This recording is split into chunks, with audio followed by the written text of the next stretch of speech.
Hello दोस्तों, जो हमारा अभी लाइव सेशन चल रहा था अनुरेखक के पद पर जो भर्ती हुई है उसका क्वेश्चन का सॉल्यूशन चल रहा था। उसमें कुछ टेक्निकल इशू के कारण वो बीच में ही रुक गया। तो मैथ्स के उसमें हम लोग 3 से 4 क्वेश्चन किए थे, वहीं से आगे हम कंटिन्यू करेंगे।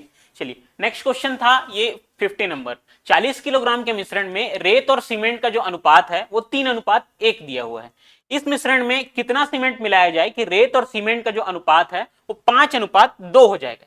ठीक है, तो सबसे पहले तो हम लोग रेत और जो पुराना मिश्रण था उसमें रेत और सीमेंट का कितना क्वांटिटी है वो निकाल लेते हैं। ठीक है, तो अगर हम रेत को देखें तो रेत कितना है, इसमें 3:1 है, तो इसको मान लेते हैं 3x। और जो सीमेंट है उसको मान लेते हैं x। ठीक है, ये टोटल वैल्यू कितना है 4x। और इसका जो क्वांटिटी दिया है वो कितना है 40 किलोग्राम। ठीक है, 40 kg। तो x का वैल्यू यहाँ पर कितना हो जाएगा 10 kg। तो अगर हम रेत की बात करें तो 3 × 10 कितना हो जाएगा, ये 30 किलो। और आपका सीमेंट हो जाएगा यहाँ पे 10 किलो। ठीक है, अब देखते हैं आगे क्या बोल रहे हैं। तो इस मिश्रण में कितना सीमेंट मिलाया जाए ताकि रेत और सीमेंट का जो अनुपात है 5:2 हो जाए बोल रहे हैं। तो पहले रेत कितना था 30 kg। ठीक है, ये तो इतना ही रहेगा। ठीक, नीचे देखते हैं 10 kg सीमेंट था। अब बोल रहे केजी, इसमें और कितना मिलाया जाए, तो इसमें मिलाते हैं हम y। ठीक, तो कितना हो जाएगा बोल रहे हैं अनुपात, तो ये हो जाएगा 5:2, 5/2। ठीक है, तो आगे इसको सॉल्व करते हैं, क्रॉस मल्टीपल करते हैं, सॉरी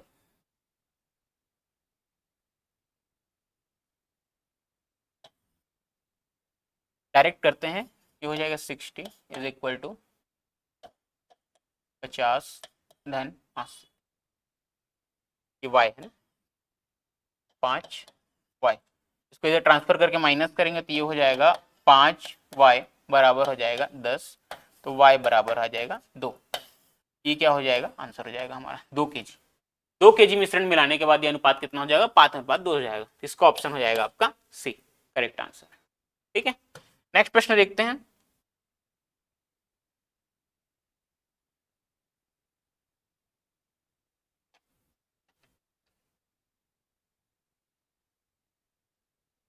तो यहां पर क्या बोल रहा है, दो त्रिभुजों एबीसी और पी क्यू आर में यदि ए बी बटे क्यू आर बी सी बटे पी आर बराबर सी ए बटे पी क्यू हो, तो ये पूछ रहा है कि यहां पर समरूप होगा कि नहीं होगा, और होगा तो कौन सा वैल्यू आएगा इसमें। ठीक है, तो अगर हम इसका पहले तो त्रिभुज बनाते हैं,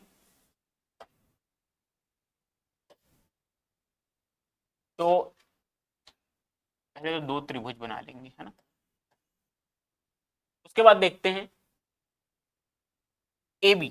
ठीक है, इसमें पहले मार्किंग करते हैं ए बी किसके संगत है, वो क्यू आर के, तो यहाँ हो जाएगा क्यू और आर। उसके बाद देखते हैं बी सी, तो बी और ये सी, ये जो बी सी भुजा है वो किसके संगत है, पी और आर के, तो ये हो जाएगा पी आर संगत भुजा बी सी। उसके बाद है सी ए, तो सी ए हो जाएगा ये, और जो पी क्यू है ये हो गया पी क्यू। तो ये हमारा जो त्रिभुज बना है एकदम सही बना है। अब इसको देखते हैं हम, जो समरूप त्रिभुज के फॉर्म में अगर हम देखते हैं तो उनके जो संगत भुजा हैं उनसे उनकी तुलना करते हैं। ठीक है, तो अगर हम इस त्रिभुज को निर्माण करें तो ये त्रिभुज क्या लिखाएगा, त्रिभुज ए बी सी समरूप है किसके, त्रिभुज क्यू आर पी के।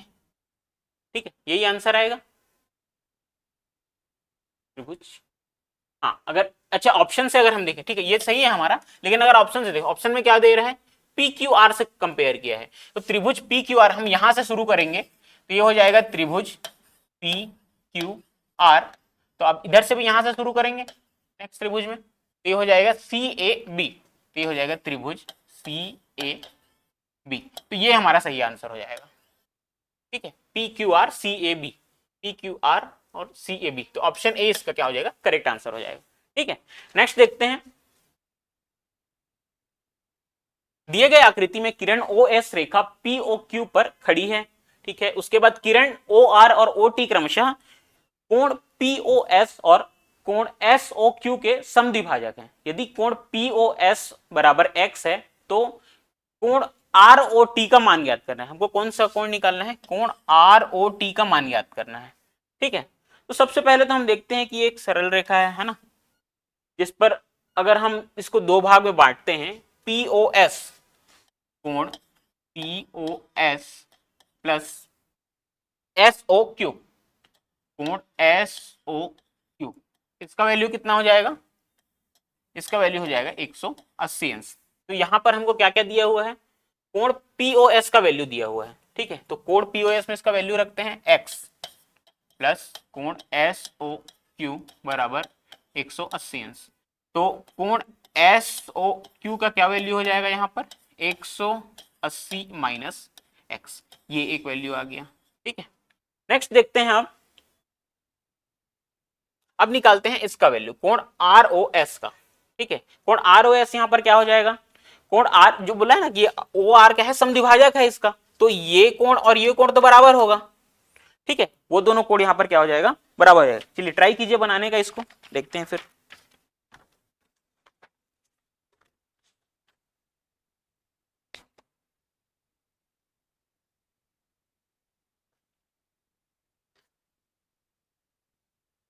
जैसे कि ये बोला है कि समद्विभाजक है, तो यहां पर अगर हम उसका वैल्यू निकालते हैं,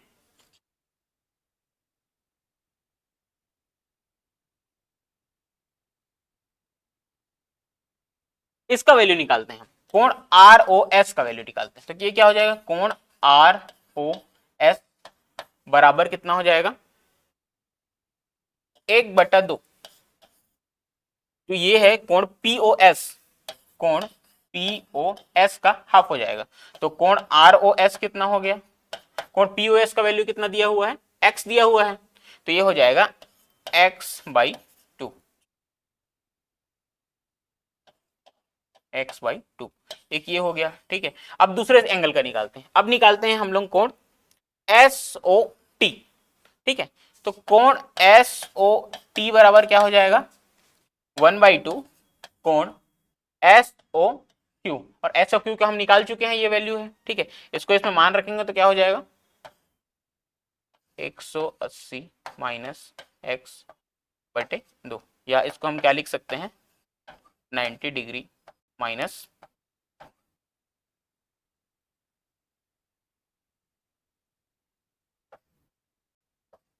x/2, ठीक है। तो ये किसका वैल्यू आ गया? कोण SOT का। तो हमको क्या क्या मिल गया है? कोण ROS मिल गया है और SOT, ROS और SOT, तो इसको कंप्लीट करें, जोड़ेंगे दोनों को, तो क्या हो जाएगा? ROT का वैल्यू, वही हमको चाहिए था, ठीक है। तो यहां पर क्या क्या वैल्यू? x/2, ठीक है, यहां पे लिख रहा हूं मैं। तो अब हो जाएगा कोण टोटल ROT बराबर क्या हो जाएगा? ये x/2 प्लस 90 माइनस x/2, ठीक है। ये कैंसिल हो गया, ठीक है। तो आंसर क्या हो जाएगा? कोण ROT बराबर हो जाएगा ये 90 अंश।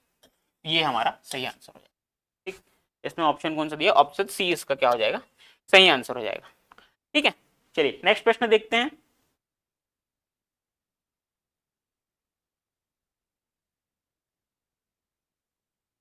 फिफ्टी थ्री नंबर का क्वेश्चन, यदि गोले का पृष्ठीय क्षेत्रफल 36 पाई सेंटीमीटर वर्ग दिया है, तो इस गोले का आयतन क्या होगा? ठीक है, गोले का आयतन पूछ रहा है यहां पर, और इसका क्या दिया हुआ है? पृष्ठीय क्षेत्रफल आपको दिया हुआ है।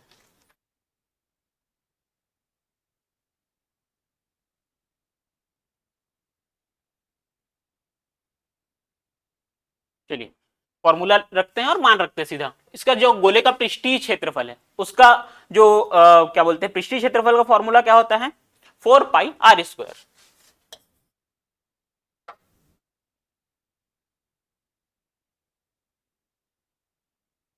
4πr² बराबर कितना दिया हुआ है हमारे यहाँ पर? 36 पाई, ठीक है। तो इसके बाद इसको सॉल्व करेंगे तो r² बराबर यहाँ पर क्या हो जाएगा? इसको हम ट्रांसफर करते हैं, ये हो जाएगा 36 पाई बटे 4 पाई, तो ये पाई पाई कैंसिल हो गया और 4 नहीं है 36, तो ये r² बराबर कितना हो गया? 9। तो r इज इक्वल टू कितना आ गया? 3। तो ये आ गया 3 सेंटीमीटर क्या आ गया? हमारी त्रिज्या आ गई। तो अब क्या पूछ रहा है? गोले का आयतन पूछ रहा है। तो गोले का आयतन का फॉर्मूला क्या होता है? 4/3 पाई r की घात 3। अब उस फॉर्मूले में सीधा इसका मान रखते हैं, 4/3 पाई r की घात 3। इस फॉर्मूले में अगर मान रखते हैं तो क्या हो जाएगा? 4/3 देखिए पाई के फॉर्म में ही आंसर दिया हुआ है, तो पाई को कुछ नहीं करना है, पाई को एज इट इज रहने देते हैं, ठीक है, उसका मान नहीं रखेंगे। आर क्यूब, तो ये हो जाएगा 3 की घात 3, यहां से एक घात इसका कैंसिल हो जाएगा, तो ये हो जाएगा 3 की घात 2, ठीक है। तो ये कितना हो गया 4 पाई इंटू 3 × 9, तो ये हो जाएगा 9×4 = 36 पाई घन सेंटीमीटर, ठीक है। ये इसका आंसर हो जाएगा 36 पाई घंटे। ये इसका क्या है, ए ऑप्शन इसका आंसर हो जाएगा। चलिए नेक्स्ट देखते हैं, 54 नंबर का क्वेश्चन देखते हैं।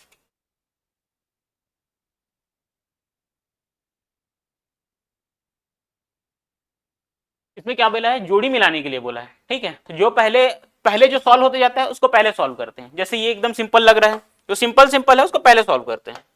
जैसे कि यहाँ पे देखें 144, इस 144 का वर्गमूल क्या हो जाएगा 12, 52 + 12 जोड़ेंगे तो कितना हो जाएगा ये 64, ठीक है। ये हो गया 64, 64 किसका वर्गमूल है, 64 का वर्गमूल क्या हो जाएगा 8, ठीक है। तो ये हो गया 8, 8 248 में 8 जोड़ेंगे तो हो जाएगा कितना 256, 256 का जो वर्गमूल है वो कितना होता है, वो होता है 16। तो इसका आंसर हो गया ये, ठीक, ये तो सीधा सीधा हो गया। उसके बाद देखते हैं और क्या दिया हुआ है इसमें, घनमूल वाला, इसको भी देख लेते हैं। 75 और 50 हो गया 125, तो 125 का घनमूल आपका कितना हो जाएगा 5, ठीक है। और इधर दिया है 216, तो 216 का घनमूल कितना हो जाएगा 6, तो ये कितना हो गया 6 × 5 = 30, तो इसका भी सीधा सीधा आंसर हो गया डी।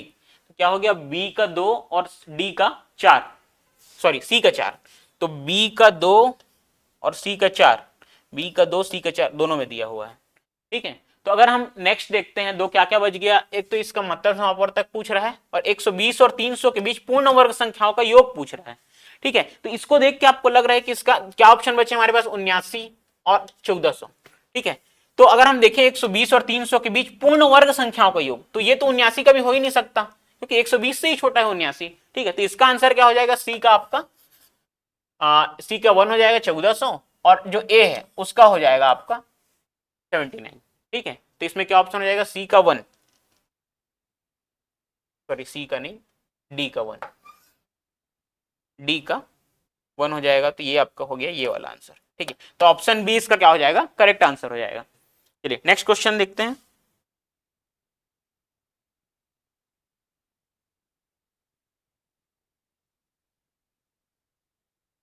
क्या दिया हुआ है यहाँ पर, 13 कुर्सियों और 5 मेज, इनका मूल्य दिया हुआ है 8,280 रुपए में खरीदी गई। यदि एक मेज का मूल्य 1227 रुपए, एक मेज का औसत मूल्य 1227 रुपए दिया गया है,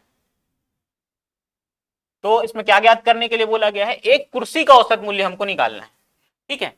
तो स्टेप बाय स्टेप बनाते जाते हैं। सबसे पहले 13 कुर्सियों और 5 मेज का टोटल वैल्यू कितना दिया गया है यहाँ पर 8,280 रुपए, ठीक है। उसके बाद क्या बोला गया है, एक मेज का औसत मूल्य।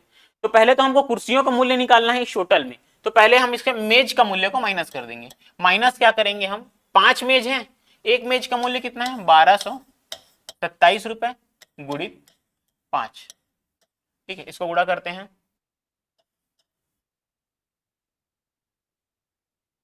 एक 5 दूनी 10 और एक 11 और 5 और 5 एकम 5 और एक 6, ये हो जाएगा 6,135 रुपए, ठीक है। उसके बाद देखते हैं इसको क्या करना है, इसमें से माइनस करना है, तो इसको यहां पर लिख लेते हैं। इसमें से माइनस करते हैं कितना हो जाएगा 5, 3 गया 4, और 2 में से 1 गया 1, और 8 में से 2, 2,145 रुपए। ये किसका मूल्य है, ये 13 कुर्सियों का मूल्य है, ठीक है। तो अब हमको क्या करना है, एक कुर्सी का मूल्य निकालने के लिए बोला है, तो इसको क्या करेंगे 13 से डिवाइड करेंगे, तो ये हो जाएगा 1 कम 13, ठीक है। कितना बच गया 8, 13 6 का 78 या 6 और 13 पंचे 65, तो ये आ गया 165 रुपए। ये किसका है, एक कुर्सी का मूल्य कितना आ रहा है 165 रुपए, और यही हमको क्या पूछा गया था। तो ये ऑप्शन डी आपका क्या हो जाएगा, सही आंसर हो जाएगा। नेक्स्ट देखते हैं,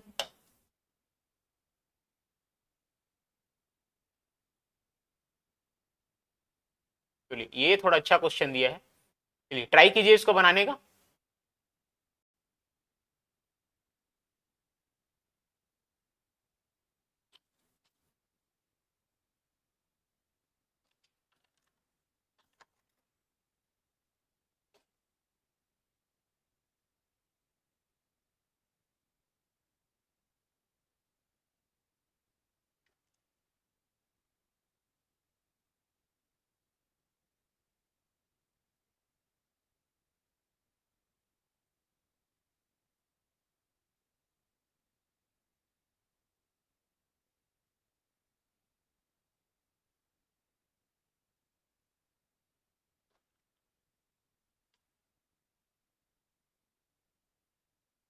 सॉल्व करते हैं इस क्वेश्चन को। ठीक है, सबसे पहले तो इसका जो मुख्य मेन समीकरण होता है, मूल समीकरण, उस वो लिख लेते हैं। मूल समीकरण क्या होता है इसका, x square plus y square plus 2gx plus 2fy plus p बराबर 0।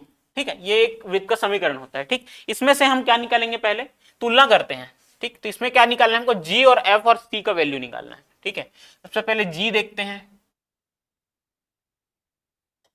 यहां पर 2g का वैल्यू क्या दिया हुआ है, 8, तो g इज इक्वल टू कितना हो जाएगा, 4।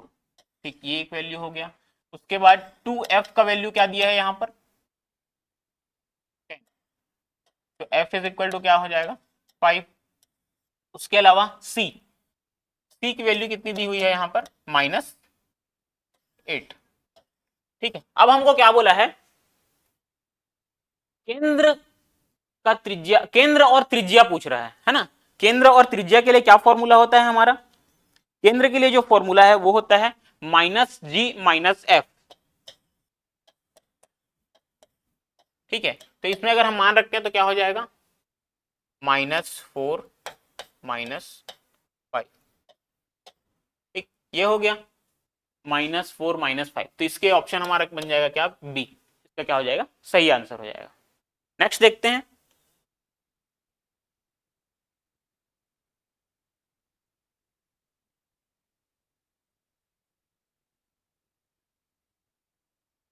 ठीक है, इसमें क्या बोला गया है, दो अंकों की एक धनात्मक संख्या में इकाई के स्थान का अंक दहाई के स्थान के अंक के वर्ग के बराबर है।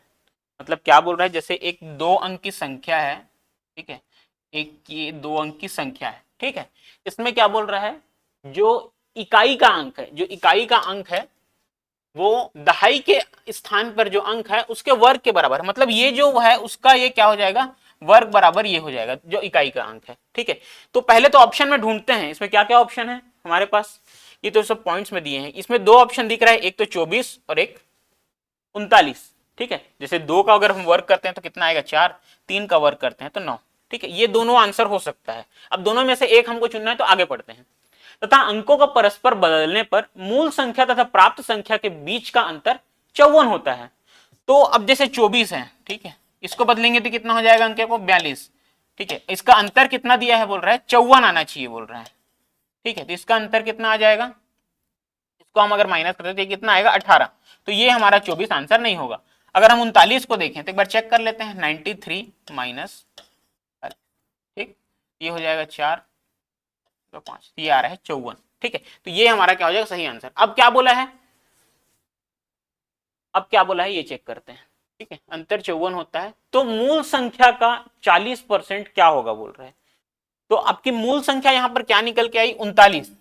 ठीक है, अब क्या पूछ रहा है, 39 हमारा आंसर नहीं है, यहां पर आगे भी क्वेश्चन में पूछ रहा है। ठीक है, क्या बोल रहा है, मूल संख्या का 40%, तो हमको 39 का 40% निकालना होगा।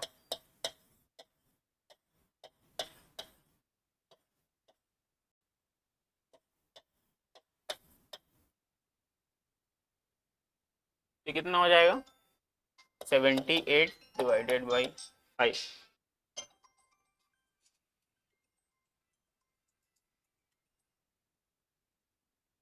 तो इसको डिवाइड करते हैं, 5 एकम 5 2, 5 पंचे 25 और 3, 5 6 का 30, तो ये हो जाएगा 15.6। तो ऑप्शन ए इसका क्या हो जाएगा, सही आंसर हो जाएगा। नेक्स्ट देखते हैं 58 नंबर क्वेश्चन। ये कथन कारण वाले क्वेश्चन है। इसमें क्या बोल रहा है, एक मिनट पहले इसको क्लीन कर लेते हैं। ठीक, इसमें क्या बोल रहा है कि एक समलंब एक चतुर्भुज होता है। ठीक है, उसके बाद कारण क्या बोल रहा है, इसमें कम से कम एक जोड़ी समांतर विपरीत भुजाएं होती है। तो जैसे हम लोग समलंब चतुर्भुज देखें तो इसके डायग्राम हम जब बनाते हैं तो कुछ इस टाइप से बनाते हैं, ये जिसके क्या होते हैं, जो विपरीत भुजाओं में से एक क्या होता है, समांतर होता है। जैसे यहां पर देखें तो ये दोनों आपस में क्या है, समांतर। ठीक है, तो यहां पर वही बोल रहा है कि समलंब एक चतुर्भुज होता है। समलंब एक चतुर्भुज होता है, बिल्कुल सही है। चतुर्भुज मतलब ये 4 भुजाओं से घिरा हुआ है, चतुर्भुज है, पहला तो बिल्कुल सही हो गया। उसके बाद कारण बोल रहा है कि इसमें कम से कम एक जोड़ी समांतर विपरीत भुजाएं होती हैं। ये भी बिल्कुल सही है कि इसमें जो विपरीत भुजाओं का एक जोड़ा होता है वो क्या होता है, समांतर होता है। तो कारण भी इसका सही हो जाएगा। तो इसका क्या ऑप्शन हो जाएगा, दोनों सत्य हैं और सही व्याख्या करता है, ये आपका आंसर हो जाएगा। नेक्स्ट देखते हैं 59 नंबर क्वेश्चन। ठीक है, ए बी सी डी के समांतर है और सी डी ई एफ के समांतर है। मतलब यहां पर क्या बोल रहा है, जो बोलते जाते हैं उसको लिखते जाते हैं। ठीक है, ए बी सी डी समानांतर ई एफ। ठीक है, अगर सी डी ई एफ के समांतर, सी डी ए बी के समांतर, तो तीनों एक दूसरे के समांतर है। ठीक, उसके बाद क्या बोल रहा है, साथ ही ई ए बी के लंबवत है। ई ए वो क्या है, ए बी के लंबवत है। ठीक है, उसके बाद क्या बोल रहा है, यदि बी ई एफ बराबर 55 अंश है, ठीक है, बी 55, तब एक्स और वाई के मान क्या होंगे। तो जैसे कि इस क्वेश्चन में हम देख रहे हैं, जैसे डायग्राम में देखते हैं, तो ये जो y है हमको क्या निकालना है, x और y का वैल्यू निकालना है। ठीक है, तो अगर हम y को देखें तो ये जो 55 अंश वाला कोण दिया है, कोण BEF, ये क्या है, एक ही दिशा के एक अंतः कोण है। ठीक है, एक ही दिशा के अंतः कोण है, और हम जानते हैं कि एक ही दिशा के अंतः कोणों का योग कितना होता है, 180 अंश। ठीक है, ठीक, किसका किसका योग हो जाएगा, कोण y प्लस कोण BEF। ठीक है, तो कोण y और BF का 180 हो गया, तो BF का मान कितना दिया हुआ है आपका, 55 अंश। ये जगह कोण y बराबर कितना दिया है, 180 डिग्री। ठीक है, तो कोण y का वैल्यू कितना हो गया, अगर हम इसको माइनस करेंगे तो कितना आ जाएगा, 180 में 55 जाएगा तो 125 डिग्री। ठीक, तो कोण y का वैल्यू आ गया 125 डिग्री। ठीक, अगर हम कोण x को देखते हैं अब, तो ये दोनों कैसे दिख रहे हैं, ये दिख रहे हैं संगत कोण। ठीक है, और संगत कोण क्या होते हैं, आपस में बराबर, जो समांतर भुजाएं हैं उनसे जो संगत कोण बनते हैं वो क्या होते हैं, आपस में बराबर होते हैं।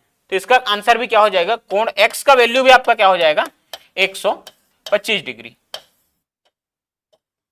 तो हमारा ऑप्शन इसमें से क्या हो जाएगा, कोण x बराबर y बराबर 125 डिग्री, ये हमारा आंसर हो जाएगा। ठीक है, चलिए नेक्स्ट देखते हैं 60 नंबर क्वेश्चन।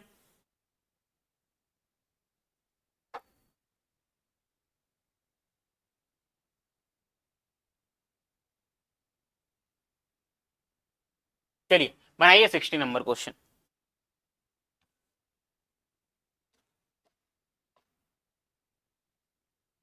सिंपल सा प्रश्न है, यहां पर क्या बोल रहा है, रघु की किराने की दुकान में रखा चावल पुराना हो रहा है, उसने चावल 35 रुपए प्रति किलो के भाव में खरीदा था। मतलब यहां पर क्या हो गया, सीपी, सीपी आपका कितना हो जाएगा, 35 रुपए। ठीक है, उसके बाद बोल रहा है कि स्टॉक खत्म करने के लिए वह 10 किलो चावल 300 रुपए में बेचता है। 10 किलो चावल 300 रुपए में बेचता है। ठीक है, 10 केजी का कितना हो गया, 300 रुपए। तो अगर हम 1 किलो की बात करें तो 1 किलो का कितने में बेचा, वो 30 रुपए में बेच दिया। ठीक है, ये उसका सेलिंग प्राइस हो गया। उसके बाद पूछ रहा है कि प्रतिशत हानि ज्ञात कीजिए, तो उसको कितने प्रतिशत की हानि हुई ये पूछ रहा है। तो हानि प्रतिशत का सूत्र क्या होता है, हानि प्रतिशत का सूत्र क्या होता है, तो हानि, सबसे पहले तो हानि बटे कॉस्ट प्राइस सीपी इंटू 100। ठीक, यहां पर हानि उसको कितने रुपए की हुई, 35 रुपए में खरीदा था, 30 रुपए में बेचा है, तो उसको कितने रुपए की हानि हो रही है, 5 रुपए की। ठीक है, तो 5 रुपए की हानि हो रही है। सीपी कितना है यहाँ पर, 35 गुणित कितना है, 100। ठीक, तो ये हानि परसेंट निकालेंगे तो कितना हो जाएगा, ये सॉल्व करते हैं इसको। अब इसको करते हैं, 3, 28, 14, 7, 8, 14.28 समथिंग आएगा इसका आंसर। ठीक है, ऑप्शन नंबर बी 14.28 क्या हो जाएगा, इसका सही आंसर हो जाएगा। नेक्स्ट प्रश्न देखते हैं 61 नंबर क्वेश्चन। ठीक है, गणित के जो क्वेश्चन दिए थे वो हमने सॉल्व कर लिए हैं। अब ये समान मानसिक योग्यता। ठीक है, रीजनिंग के क्वेश्चन देखते हैं। पहला प्रश्न है इसमें 61 नंबर क्वेश्चन, श्रेणी में गलत संख्या क्या है बोल रहे हैं, श्रेणी में गलत संख्या ज्ञात कीजिए बोल रहे हैं। ठीक है, तो इस सीरीज को पूरा देखने के बाद ये समझ में आया इसमें कि जो पैटर्न है, क्या पैटर्न फॉलो हो रहा है इसमें, जो भी संख्या दी है उसका वर्ग -1, ठीक है, तो ये शुरुआत कहां से हुआ है, 2 से, तो 2 का वर्ग -1 बराबर कितना हो जाएगा, 8 - 1 बराबर 7। ठीक, ये पहला हो गया। उसके बाद देखते हैं 3 का वर्ग -1 हो जाएगा 27 - 1 बराबर हो जाएगा 26। ये तो गलत हो गया, हम गलत दिशा में जा रहे हैं क्या, एक बार चेक करते हैं। चलिए, 4 का वर्ग -1 बराबर हो जाएगा, सॉरी वर्ग बोल रहा हूँ क्या मैं, ये घन कर रहे हैं ना हम लोग, ये गलती हो रहा था। घन, 4 का घन कितना होता है, ये हो जाएगा 64 -1 बराबर हो जाएगा ये 63। ठीक है, ये सही है, हाँ ठीक है। उसके बाद देखते हैं 5 का घन -1 बराबर हो जाएगा ये कितना, 125 -1 बराबर 124। उसके बाद क्या दिया है, 6 का दिया है, 6 का घन -1 बराबर हो जाएगा 216 -1 बराबर हो जाएगा 215। उसके बाद 7 का घन -1 बराबर हो जाएगा 343 -1, ये हो जाएगा 342। उसके बाद देखते हैं 8 का घन -1 बराबर हो जाएगा यहाँ पर 512 -1 बराबर हो जाएगा 511। तो ये जो सीरीज है पूरा हमारा सही आ रहा है, लेकिन एक यहाँ पर क्या मिस्टेक है, ये जो 28 है इसका जगह पर क्या आना था 26, तो यहाँ पर गलत की पहचान करने के लिए बोला गया था, तो 28 हमारा क्या हो जाएगा यहाँ पर सही आंसर हो जाएगा, जो कि गलत है। ठीक है, नेक्स्ट देखते हैं, निम्नलिखित शब्दों को शब्दकोश के क्रम में जमाइए। तो शब्दकोश के क्रम में जमाना है इसको, चलिए जमाते हैं। जो अल्फाबेट के अनुसार अगर हम देखें तो सबसे पहले देखिए इसमें प्री, शुरू का 3 लेटर तो सब में सेम है, ठीक है। तो उसके बाद चेंज हुआ, यहाँ पर एफ है, यहाँ पर डी है, तो बाद में आएगा। सी है, यहाँ पर सी है, सी है, तीनों में सी है, ठीक है, सी सब में कॉमन है। उसके बाद आया किसमें, इसमें ए आया है, इसमें ई आया है, इसमें आई आया है, ठीक है। तो सबसे पहले ये आ जाएगा, उसके बाद दूसरे नंबर पर ये आएगा, तीसरे नंबर पर ये आ जाएगा। उसके बाद यहाँ पर डी है ई के बाद, और यहाँ पर एफ है, तो ये चौथा हो गया, ये पांचवा हो गया। तो हमारा क्रम क्या हो जाएगा इससे, एल के एम एन ओ, एल के एम एन ओ, ये हमारा सही आंसर हो जाएगा। ठीक है, नेक्स्ट देखते हैं।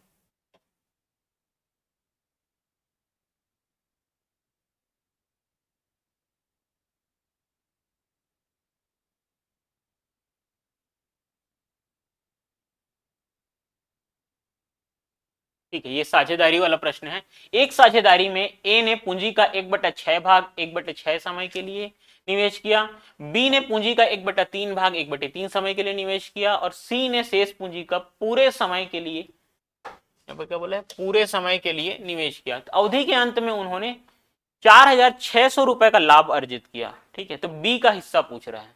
ठीक है, ये टोटल उन लोगों का लाभ था, उसमें बी का हिस्सा कितना था ये पूछ रहा है। चलिए सॉल्व करते हैं इसको। ए ने पूंजी का 1/6, तो पहले तो ऐसा नंबर ढूंढते हैं जो 3 और 6 दोनों से क्या हो जाए, पूर्णतः विभक्त हो जाए। तो 6 लेते हैं हम लोग, तो 6 भाग मान लेते हैं। ठीक है, 6 रुपए था जिसको 6 महीने के लिए क्या किया गया,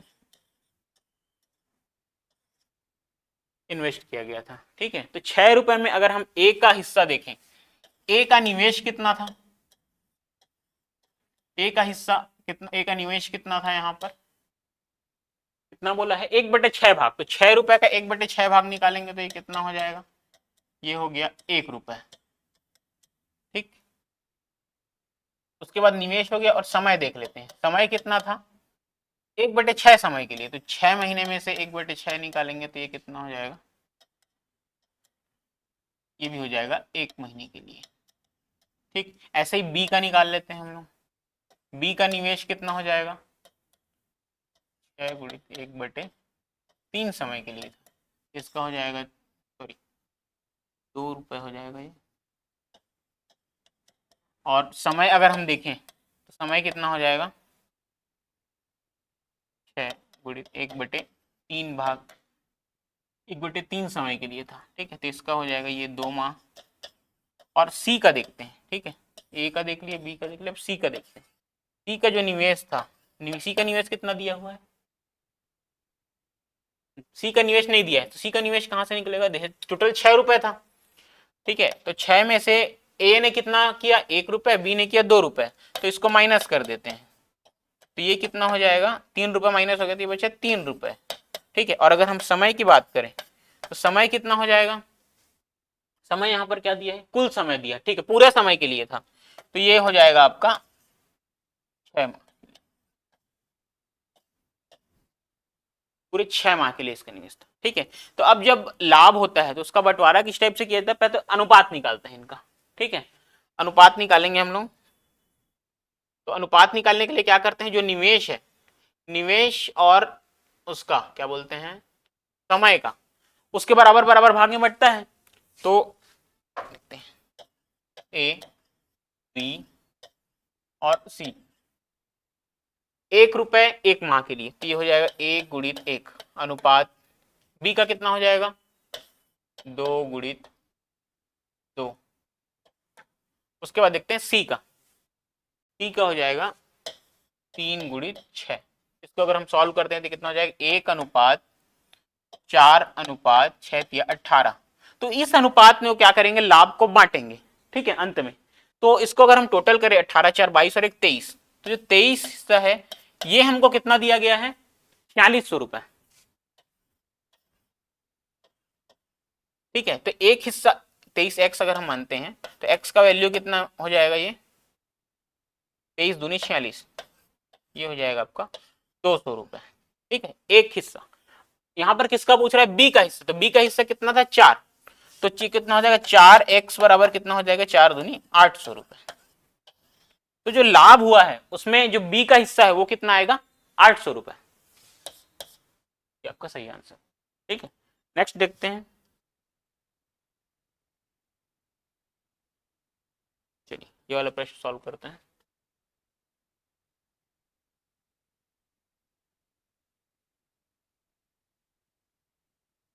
नीचे दिए गए कथन और कारण के लिए सही विकल्प चुनिए। क्या बोल रहा है, यदि d बराबर 4 और कवर बराबर 63 और बेसिस बराबर 54 होगा। कथन हो गया, कारण क्या बोला है, किसी शब्द का मान अंग्रेजी वर्णमाला में उसके अक्षरों के स्थानीय मान पोजिशनल वैल्यू को जोड़कर प्राप्त किया जाता है। तो चलिए स्थानीय मान से जोड़ करके प्राप्त किया गया बोला, तो देखते हैं डी का वैल्यू कितना होता है। अगर हम ABCD लिखते हैं पूरा, चलो लिख लेते हैं, आसानी से बनेगा।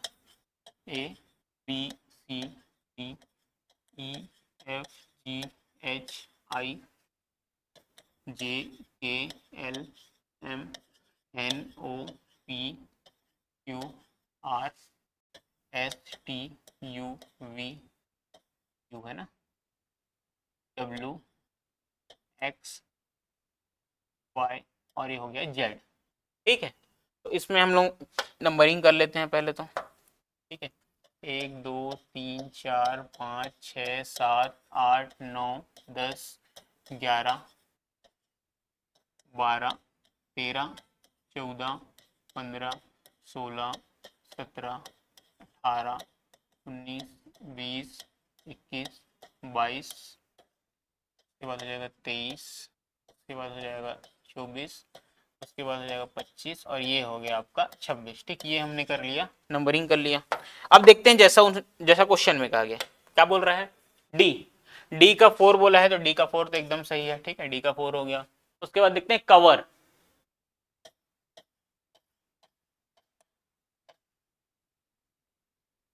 ठीक है, कवर को अगर हम देखें तो इसकी वैल्यू क्या क्या आ रही है, डायरेक्ट प्लस करते हुए चलते हैं, ऐसा नहीं लिखते हैं, ठीक है, टाइम ज्यादा लगेगा इसमें। कवर, ठीक, कवर में देखते जाते हैं सी का कितना हो जाएगा 3, डन। ओ का वैल्यू कितना है 15, डन। वी का वैल्यू कितना दिया हुआ है 22, धन। ई 5, धन। आर का वैल्यू कितना है 18। अब इन सबको जोड़ते हैं। ठीक, 8 2 10 15 5 20 और 3 23 हो जाएगा 3, हासिल है 2, एक 3 2 5 और एक 6, ये हो गया 63।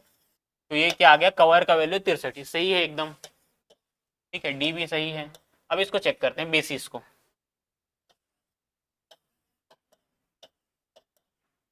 बेसिस को चेक करते हैं। तो बी का वैल्यू कितना है 2, धन ए का वैल्यू 1, धन एस का वैल्यू कितना है 19, धन आई का वैल्यू कितना है 9, धन 19। तो ये टोटल करेंगे तो कितना हो जाएगा 19 दूनी 38, 40, 41 और 9 49, 50।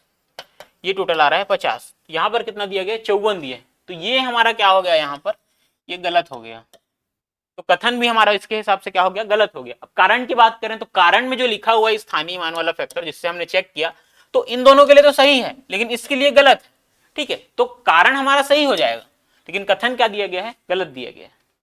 ठीक, तो इसका आंसर हो जाएगा कथन गलत है, कारण सही है। ये इसका सही आंसर हो जाएगा। ठीक, क्या होना चाहिए ऐसे क्वेश्चन में आंसर, सही व्याख्या करता है, सही व्याख्या तो करता है। ठीक है, लेकिन कथन क्या है यहाँ पर बेसिस का 54 हो गया तो ये क्या हो गया, गलत हो गया। चलिए देखते हैं नेक्स्ट क्वेश्चन।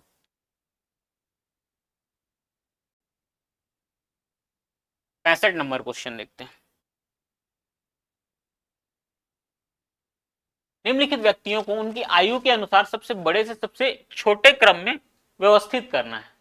ठीक है, तो जैसा स्टेटमेंट दिया गया है वैसा सॉल्व करते जाएंगे। रवि मोहन से बड़ा है लेकिन सुरेश से छोटा है। तो जो रवि है, रवि मोहन से बड़ा है और किससे छोटा है बोल रहा है, सुरेश से छोटा है। ठीक, नेक्स्ट देखते हैं। कुणाल रवि से छोटा है। रवि है, ये कुणाल है, लेकिन यहाँ पे ये नहीं बताया कि मोहन से छोटा है कि बड़ा है, तो यहाँ पर बराबर में लिख देते हैं। ठीक है, से छोटा है।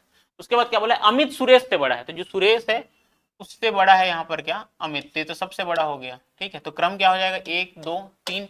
अब ये पहले आएगा, ये पहले ये देखते हैं, ASR ये पहले आएगा, मतलब अमित ये पहले नंबर पे, रवि दूसरे नंबर पे, मोहन सॉरी अमित के बाद सुरेश है ना, क्या हो गया, अमित के बाद है सुरेश दूसरे नंबर पे, रवि है तीसरे नंबर पे, उसके बाद या तो मोहन आएगा तो कुणाल आएगा, ये क्लियर नहीं है। ठीक है, तो इसमें देखते हैं OMK, OMK यहाँ पर AP ऑप्शन में है तो ये हमारा आंसर हो जाएगा। इसके अनुसार क्या हो रहा है, L पहले आएगा बोल रहे हैं, मोहन पहले आएगा चौथे नंबर पे, और उसके बाद पांचवें नंबर पे आएगा आपका कुणाल N।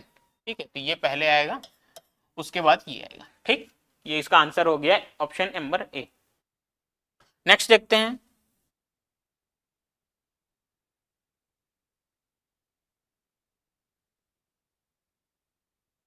तो बोला है निम्नलिखित संख्या श्रेणी का अगला पद ज्ञात कीजिए। ठीक है, तो अगला पद इसको देखते हैं, इसको जैसे अवलोकन किए हम लोग तो इसका क्या आ रहा है, ये क्या किया है, जैसे पद आगे बढ़ते गया है तो पीछे की संख्या को जिसमें प्लस करते गया है। ठीक है, जैसे कि 1 के बाद 2 है तो 2 और 1 क्या हो गया, 3 हो गया। ठीक है, उसके बाद 3 और 2 मिलकर के क्या बन गया, 5 बन गया। 5 3 कितना हो गया, 8। तो अब 8 में क्या जोड़ेंगे, 8 धन 5, तो ये कितना हो जाएगा हमारा 13। ये हमारा सही आंसर हो जाएगा, अगला पद हो जाएगा। सिंपल क्वेश्चन था। नेक्स्ट देखते हैं। एक मिनट, और क्वेश्चन है क्या इसमें, नहीं हो गया। 67 नंबर क्वेश्चन देखते हैं।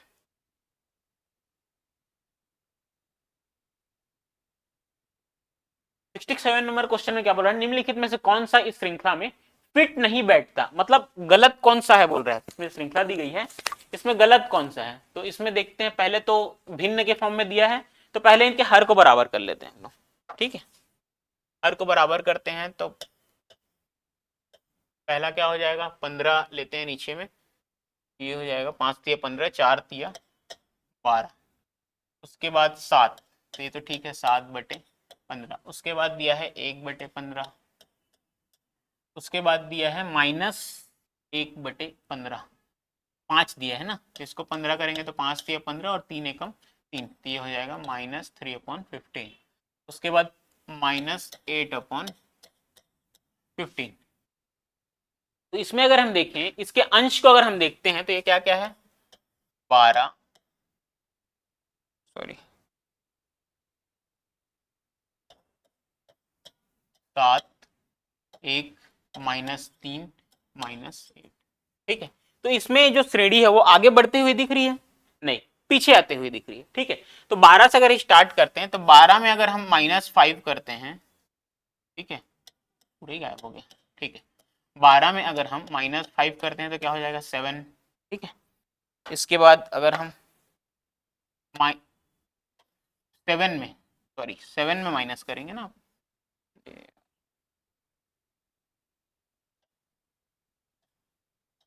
ये है 7, 7 में अगर हम -5 करते हैं तो ये कितना हो जाएगा 2 हो जाएगा, लेकिन यहाँ पर क्या दिया है 1 दिया है, तो यहाँ पर हमको 2 होना चाहिए था। ठीक है, थ्रेडी चेक करते हैं आगे क्या होता है। 2 में अगर हम -5 करते हैं तो ये कितना हो जाएगा, जैसे हम लोग देखते हैं ना 1 2 3 ये श्रृंखला आगे चलती है, लेकिन यहाँ 0 है, इसके पहले क्या आएगा -1 -2 -3 -4, ऐसे ही बढ़ता है ना श्रृंखला। तो इस श्रृंखला में ही आगे बढ़ते हैं। 2 से हम अगर -5 करते हैं तो ये कितना आ जाएगा -3, ये सही है। ठीक है, ये भी आपका सही था। उसके बाद -3 में अगर हम कितना करते हैं -5, तो ये कितना हो जाएगा -8, ये भी सही है। ठीक है, लेकिन यहाँ पर 2 होना था तो 1 दिया हुआ है। ठीक है, 1 कौन सा वाला है 1/15, तो जो ये वाला है ये गलत दिया हुआ है, वहां पर क्या आएगा 2/15 आएगा। हमारा आंसर क्या हो जाएगा, गलत कौन सा है बी, तो इसका आंसर हो जाएगा बी। ठीक है, नेक्स्ट देखते हैं। अब यहाँ पर कथन दिया हुआ है, ये वेन डायग्राम का क्वेश्चन है।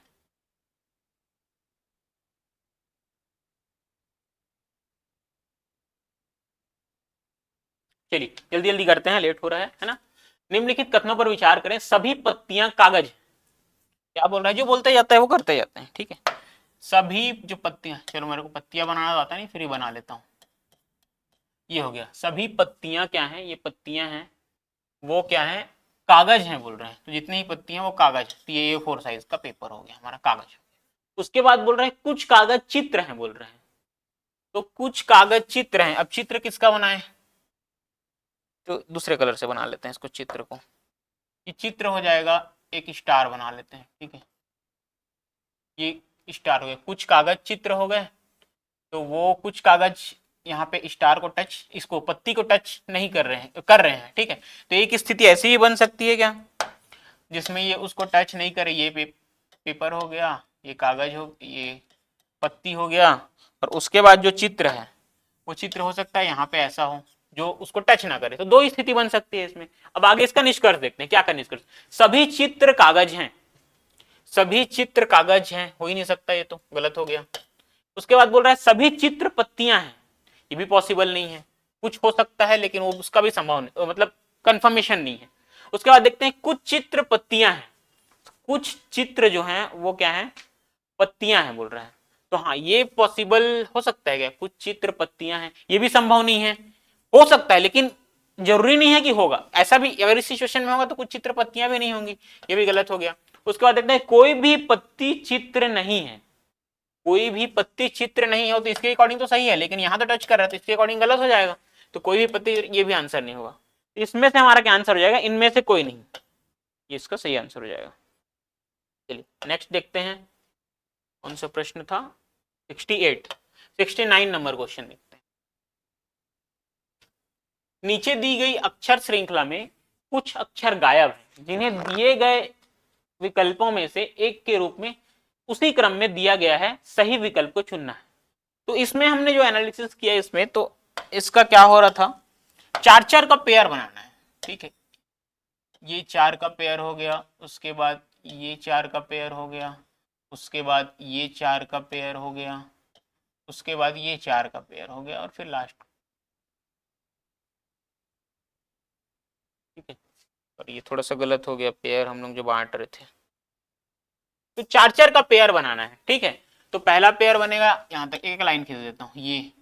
ठीक है, उसके बाद दूसरा पेयर हो गया ये, तीसरा पेयर हो गया ये, उसके बाद हो गया 1 2 3 4, ये हो गया चौथा पेयर, ये पांचवा पेयर, और ये छठवां पेयर आपका। ठीक है, तो इसमें क्या है ABCD 4 लेटर हैं, वही 4 लेटर बार बार रिपीट हो रहे हैं, तो जिस श्रृंखला में वो लेटर गायब है, जो लेटर गायब है वो उसका क्या आएगा, वहां पर फिर इन द ब्लैंक्स में वही आंसर आएगा। तो जैसे कि ADB में देखें तो यहाँ पर क्या गायब है, चारों में से C आएगा यहाँ पर। ठीक है, उसके बाद ABCD यहाँ पर चारों कंप्लीट है, उसके बाद ACD यहाँ पर क्या आ जाएगा, B आ जाएगा। उसके बाद यहाँ पर 2 गायब है, तो C और B तो है। उसके बाद यहाँ पर क्या आ सकता है, एक तो या तो A आएगा या तो D आएगा। उसके बाद यहाँ पर क्या गायब है, ए गायब है। ठीक है, तो अब ऑप्शन में देखते हैं क्या क्या ऑप्शन में है। सबसे पहले क्या आएगा, सी आएगा, तो ये पहला हो गया। उसके बाद दूसरे नंबर पे क्या आएगा, बी आएगा, ये दूसरा हो गया। तीसरे नंबर पे ए भी आ सकता है, डी भी आ सकता है। चलिए तीसरे नंबर पे हम पहले ए को रख लेते हैं, तो ये 3 हो गया, 4 हो गया, और ये 5वां हो गया ए।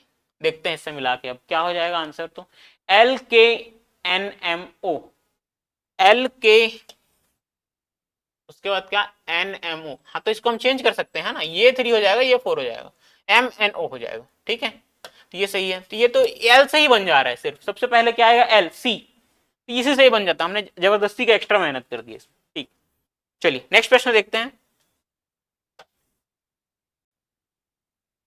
बकेट शब्द में ऐसे कितने अक्षर समूह हैं जिनके बीच उतने ही अक्षर हैं जितने अंग्रेजी वर्णमाला में होते हैं। ठीक है, तो यहां पर पूरा वर्णमाला लिखेंगे पहले। ठीक है, उसके बाद उसमें देखेंगे कि कितने जो एक्चुअल में जो उसमें अल्फाबेट्स होते हैं उतने अल्फाबेट्स यहां पर हैं कि नहीं।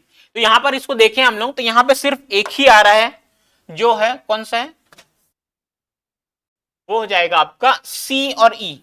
सी और ई के बीच में क्या होता है, सिर्फ डी, एक लेटर होता है, तो यहां पर भी एक लेटर है, तो यही आ रहा है, बाकी कुछ भी नहीं आ रहा है। तो इसका आंसर क्या हो जाएगा, एक समूह।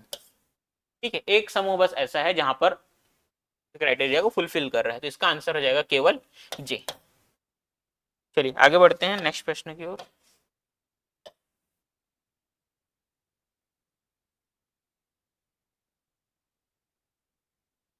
एक वृद्ध व्यक्ति की ओर संकेत करते हुए कैलाश ने कहा, उसका पुत्र मेरे पुत्र का चाचा है। वह व्यक्ति कैलाश से किस प्रकार संबंधित है। चलिए सॉल्व करते हैं इसको।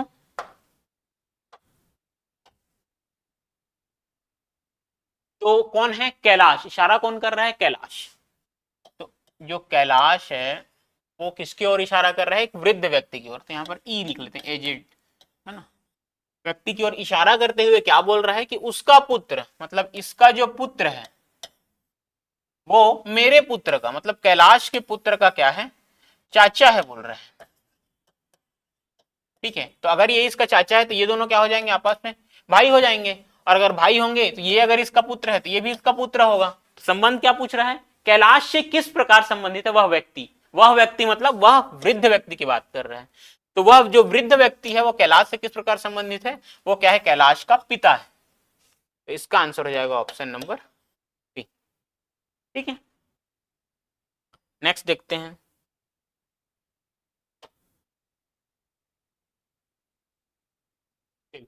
इस प्रश्न को बनाते हैं।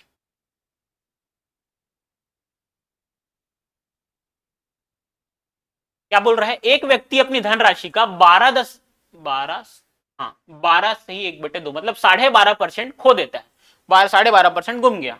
उसके बाद शेष राशि का 70% खर्च करने के बाद, शेष राशि में 70% खर्च करता है, उसके बाद उसके पास 210 रुपए रिमेनिंग बचता है, शेष बचता है। तो शुरुआत में उसके पास कितनी धनराशि थी बोल रहा है। ठीक है, तो इसमें देखते हैं 12.5% पहले तो खो दिया, तो उसके पास मान लेते हैं कोई भी, अगर उसके पास पूरा टोटल पैसा था तो कितना था, वो 100% था। तो 100% में से उसने कितना खो दिया है, -12.5% उसने खो दिया है। तो उसके पास कितना पैसा बच गया है अभी, 100 में से 12 आएंगे तो 88 आएगा, तो ये हो जाएगा 87.5, 87 सही 1/2% उसके पास बचा है। ठीक, पहले ये बचा। उसके बाद क्या बोल रहा है, शेष धनराशि का 70% खर्च कर दिया। तो अब क्या हो जाएगा, खर्च कर दिया 70%। ठीक, उसके बाद 210 रुपए बचा, तो 70% खर्च कर दिया शेष का, तो अब बचा कितने उसके पास 30%।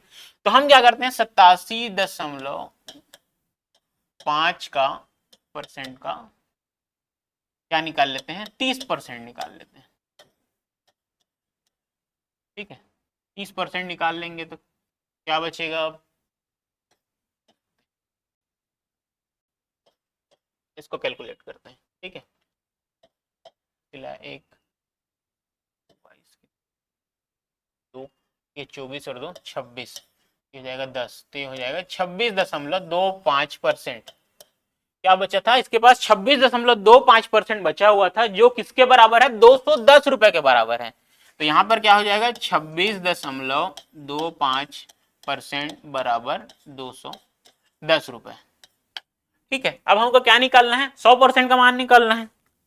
तो इसको ट्रांसफर कर देंगे उधर। 1% बराबर कितना हो जाएगा, 210/26.25 और 100% बराबर कितना हो जाएगा, 210/26.25 गुणित 100। ठीक है, इसको सॉल्व करेंगे हमारा आंसर आ जाएगा। तो जैसे 26 से कितने बार में जाता हुआ दिख रहा है आपको, 20 से अगर करते हैं तो 20 अट्ठे कितना होता है 160, 26 से करेंगे तो कितना हो जाएगा 6 दूनी 12 208 और इधर कितना है 0.25, तो ये 8 बार में जाता हुआ दिख रहा है, पूरा पूरा 8 बार में चला जा रहा है, दिख रहा है नहीं, पूरा पूरा 8 बार में चला गया ये तो। और इधर 100 है तो कितना हो जाएगा 100% इसका किसके बराबर हो जाएगा, 100% बराबर हो जाएगा यहाँ पर 800 रुपए। तो ये इसका आंसर हो जाएगा ऑप्शन नंबर बी। ठीक है, नेक्स्ट देखते हैं।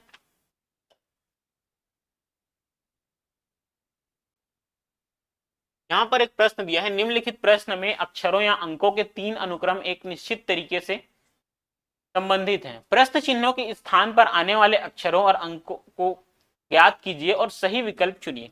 तो इसको सॉल्व करने के लिए ट्राई किया गया था, जो इसका आंसर आएगा बी या सी, लेकिन इसमें कंफर्म नहीं हो पा रहा है इसमें क्वेश्चन में, या तो फिर कुछ कमी है या तो फिर हम इसको सही से क्लियर नहीं कर पा रहे हैं। ठीक है, इसका देखते हैं क्या आंसर लेता है आप हम। ठीक, नेक्स्ट प्रश्न देखते हैं।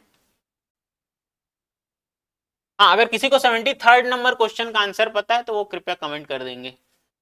74 नंबर प्रश्न देखते हैं, निम्नलिखित कथनों पर विचार कीजिए। ठीक है, ये भी वेन डायग्राम वाला ही क्वेश्चन है। सभी पुस्तकें केक है बोल रहा है, तो सभी जो हमारी पुस्तकें हैं, थोड़ा अच्छे से बनाते हैं पुस्तक, ये हो गया बुक, किसका बुक है ये, मैथ्स का बुक। ठीक है, क्या है बोल रहे हैं, सभी हमारे जो पुस्तकें हैं वो क्या है, केक है। एक केक बना लेते हैं, सभी पुस्तकें केक हो गई। सभी केक सेब हैं बोल रहा है, तो ठीक है एक सेब बना लेते हैं। ठीक है, ये हो गया आपका सेब हो गया, तो ये हो गया आपका पुस्तक, दूसरे कलर से लिख लेते हैं, ये हो गया आपका पुस्तक, ये हो गया केक और ये हो गया सेब। ठीक है, अब यहाँ पर इसका निष्कर्ष दिया हुआ है, निष्कर्ष तार्किक रूप से सिद्ध होता है, कौन सा सही है बोल रहा है, तो कुछ केक पुस्तकें हैं, कुछ केक जो हैं पुस्तकें हैं, सही है ये। ठीक, उसके बाद बोल रहा है कोई भी केक पुस्तक नहीं है बोल रहा है, कोई भी केक पुस्तक नहीं है, नहीं केक तो पुस्तक है अभी इसमें बोला गया है, और कोई भी केक पुस्तक नहीं है तो पॉसिबल नहीं है, क्योंकि पुस्तक तो केक के अंदर में ही है ना, ये हो गया गलत। उसके बाद कुछ सेब पुस्तकें हैं, कुछ सेब पुस्तकें हैं, ठीक है ये भी सही है। सभी सेब पुस्तकें हैं, नहीं सभी सेब पुस्तकें तो है हो ही नहीं सकता, ये गलत हो गया। इसका आंसर हो जाएगा जे और एल, ये किसमें दिया हुआ है, ऑप्शन नंबर बी, जे और एल सिद्ध होते हैं। ठीक है, चलिए नेक्स्ट प्रश्न देखते हैं, ये है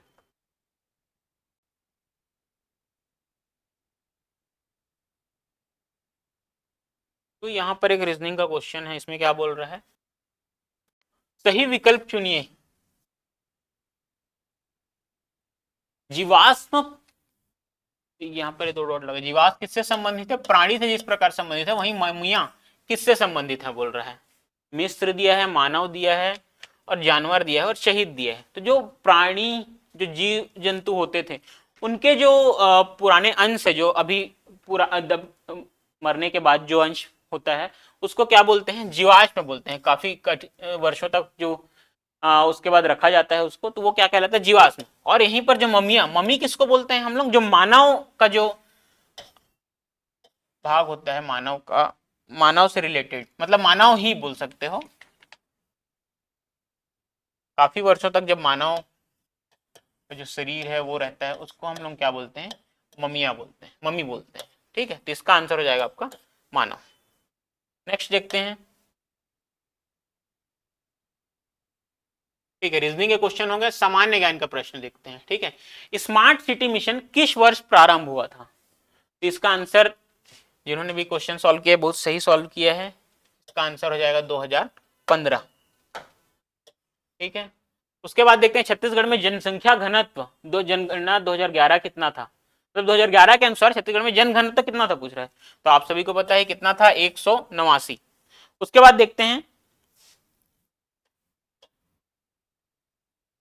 निम्नलिखित 78 नंबर क्वेश्चन, निम्नलिखित लेखकों एवं उनकी रचनाओं को सही युग्मों का चयन करें।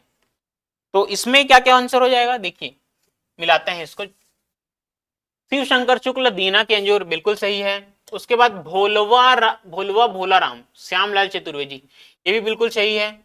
उसके बाद देखते हैं कपिल नाथ कश्यप डहर के कांटा, कपिल नाथ कश्यप, ठीक है ये भी सही है, डहर के कांटा, ठीक है। उसके बाद देखते हैं कपिल नाथ मिश्र डहर के फूल, ये भी आपका सही है, कपिल नाथ मिश्र, कपिल नाथ मिश्र, अच्छा सॉरी, डहर के जो फूल है, डहर के फूल कपिलनाथ मिश्र, कपिलनाथ कश्यप जी की रचना है ये भी, ठीक है, ये कपिलनाथ मिश्र, तो ये हमारा क्या हो जाएगा, एम गलत हो जाएगा, ये बाकी तीनों सही है, एम गलत है, तो जे के एल सही है, तो ये आपका सही आंसर हो जाएगा ऑप्शन नंबर सी। नेक्स्ट देखते हैं 79 नंबर क्वेश्चन देखते हैं। खाद्य जाल में ऊर्जा स्थानांतरण दक्षता 10% नियम के आधार पर निम्नलिखित में से सही क्रम क्या है। एकदम इजी क्वेश्चन है ईवीएस का, साइंस का ईवीएस को बोल सकते हैं, ठीक है। इसमें क्या आएगा, सबसे पहले क्या आएगा आपका, उत्पादक आएगा, तो खाद्य श्रृंखला, उसके बाद क्या आएगा, प्राथमिक उपभोक्ता आएगा,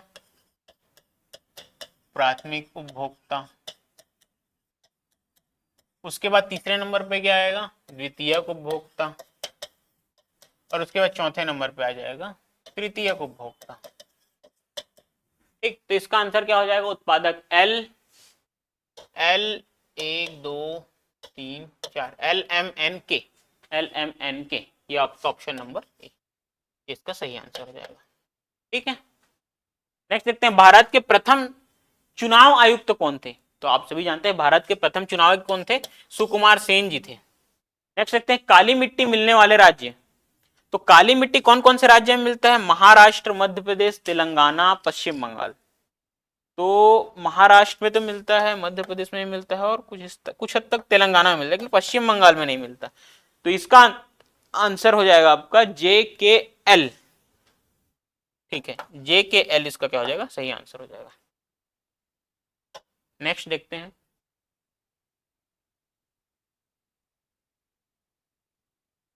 इनमें से छत्तीसगढ़ का प्रमुख लोक नृत्य कौन सा है, भरतनाट्यम, कथक, गरबा, नहीं, हमारा जो छत्तीसगढ़ का लोक नृत्य है उनमें क्या आता है, पंथी, यहाँ का प्रमुख लोक नृत्य है।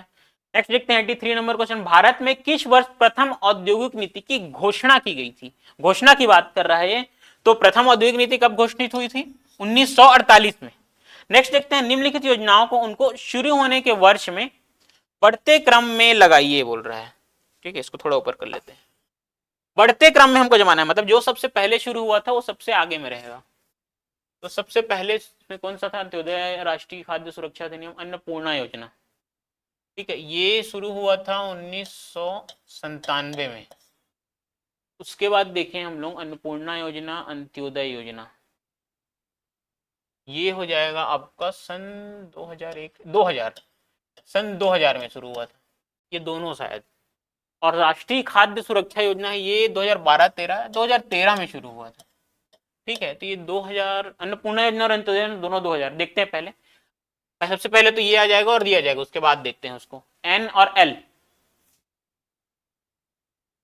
लक्षित सार्वजनिक वितरण प्रणाली, तो पहले आएगा एन, उसके बाद आएगा बोल रहा है एल,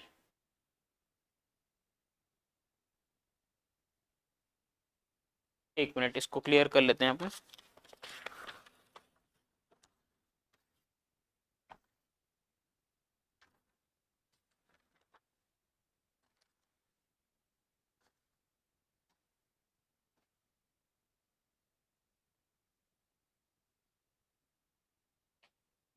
अच्छा सही तो बनाए हैं, ये दूसरे नंबर पे कैसे आएगा, ये मेरे से गलती हो गया, ये दूसरे नंबर पे तो 1997 के बाद 2000 आएगा ना, तो ये दोनों दूसरे नंबर पे आएगा, या तो ये लास्ट में, ये तो कंफर्म है कि ये लास्ट में आएगा, तो एन से शुरू होगा और एल पे खत्म होगा, एन से शुरू होगा और एल पे खत्म होगा, तो ये ठीक है, ऑप्शन नंबर बी इसका आंसर हो जाएगा, मतलब इसमें क्या बोल रहा है, एम, ईयर तो दोनों का सेम था, बट डेट वाइज अगर हम देखें तो एम, अन्नपूर्णा योजना पहले शुरू हुआ था, उसके बाद अंत्योदय योजना शुरू हुआ था, ठीक है, तो इसका आंसर हो गया ऑप्शन नंबर बी। चलिए नेक्स्ट प्रश्न देखते हैं, ज्यादा प्रश्न नहीं बचे हैं अभी, एक ही प्रश्न बचा हुआ है, ठीक है। छत्तीसगढ़ की निम्न योजनाओं को उनके प्रारंभ वर्ष के अनुसार क्या करना है, जमाना है, चलिए जमाइए इसको।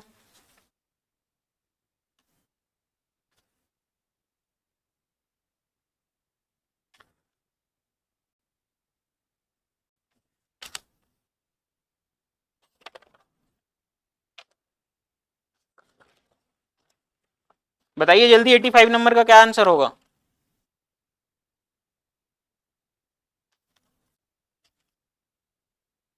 चलिए इजी क्वेश्चन है ये, आपके लिए छोड़ता हूं मैं, ठीक है, कमेंट करके बताएंगे सब इसका क्या आंसर होगा। तो यहाँ हमने जो आज अनुरेखा का पेपर हुआ है, व्यापम द्वारा जो आयोजित हुआ था, सिविल इंजीनियर का जो पद था अनुरेखा का, उसके सारे क्वेश्चन हमने सॉल्व कराए हैं। कुछ टेक्निकल ग्लिच के कारण बीच में रुक गया था, तो जिसको हमने जो पार्ट 2 में कवर कर दिया है। पार्ट 1 और पार्ट 2 दो वीडियो बन गया इसका, ठीक है। तो इसमें सारे क्वेश्चन बन गए हैं, और जो जिनका भी कितना स्कोर आ रहा है वो कमेंट करके बताइएगा, और जो भी क्वेश्चन छूटे हैं, एक क्वेश्चन मैंने अभी लास्ट में छोड़ा 85 नंबर, इसका आंसर आप कमेंट करके बताइएगा, ठीक है। तो विजन एकेडमी से जुड़ने के लिए धन्यवाद।